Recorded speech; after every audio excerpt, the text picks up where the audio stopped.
Hi viewers, అందరికీ నమస్కారం. Welcome to Sravya's recipes. అండి ఇవాళ మన రెసిపీ జీరా రైస్. అయితే ఈ రెసిపీ ఎలా చేయాలనేది చూద్దాం. మరి ఇక ప్రాసెస్ స్టార్ట్ చేద్దామండి. బండి పెట్టుకొని ఆయిల్ పోసుకోండి. రైస్ కి సరిపడా ఆయిల్ పోసుకోండి. ఆయిల్ వేడెక్కనిద్దామండి. దీంట్లో చెక్క లవంగాలు వేస్తున్నానండి. అట్లనే కొంచెం పొలవాకు, ఇలాచి దంచేసుకోండి. ఇదిగోండి 4 వెల్లుల్లిపాయలు ఇలా కట్ చేసుకొని వేసుకోండి. కొంచెం సేపు మొత్తం కూడా వేగనిద్దామండి.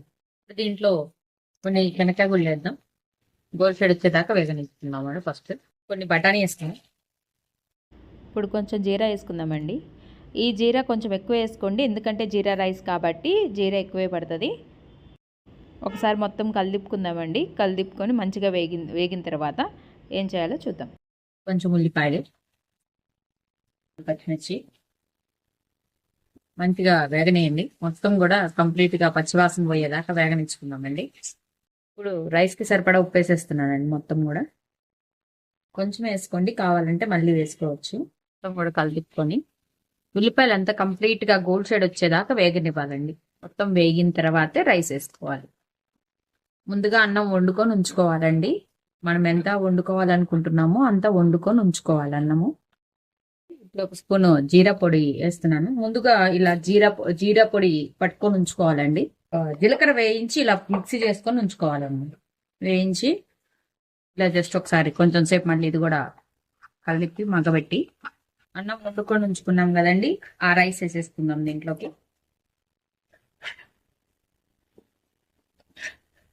మొత్తం రైస్ వేసుకొని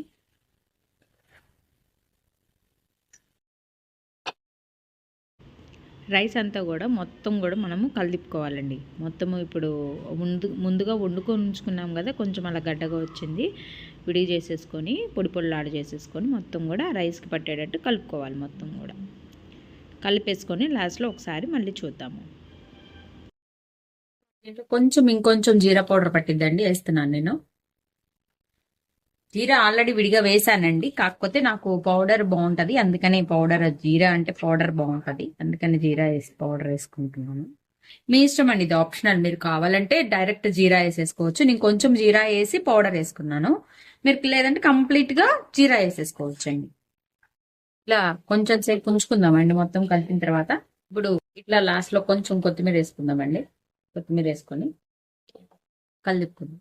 అంతే అండి, జీరా రైస్ అయిపోయింది. ఇప్పుడు మనం ఒక బౌల్లోకి తీసుకుందాం. మొత్తం కూడా వాండి పెట్టుకొని జీడిపప్పు 4 విడిగా వేయించుకుందామండి. గోల్డ్ షేడ్ వచ్చేదాకా వేయించుకుందామండి జీడిపప్పు. ఇదిగోండి గోల్డ్ షేడ్ వచ్చేసినాయి.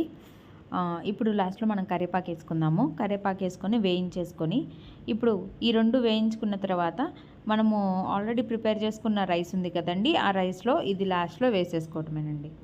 మొత్తం పోసేసుకొని మొత్తం ఒకసారి కలిదిప్పుకుందామండి. కలిదిప్పుకొని ఒక బౌల్లోకి తీసుకుందాము. అంతే అండి, జీరా రైస్ అయిపోతుంది. ఇప్పుడు మనం ఒక బౌల్లోకి తీసుకుందాం.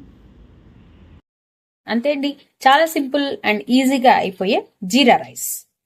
చాలా ఫాస్ట్ గా అయిపోతుందండి. పిల్లలకి కానీ పెద్దోళ్ళకి కానీ బాక్స్ లోకి పెట్టుకోవడానికి చాలా సింపుల్ అండ్ ఈజీగా అయిపోయే రెసిపీ జీరా రైస్. ఈ వీడియో కనుక మీకు నచ్చినట్టయితే ప్లీజ్ లైక్ చేసి, షేర్ చేసి, సబ్స్క్రైబ్ చేసుకోండి. Thank you for watching Sravya's recipes.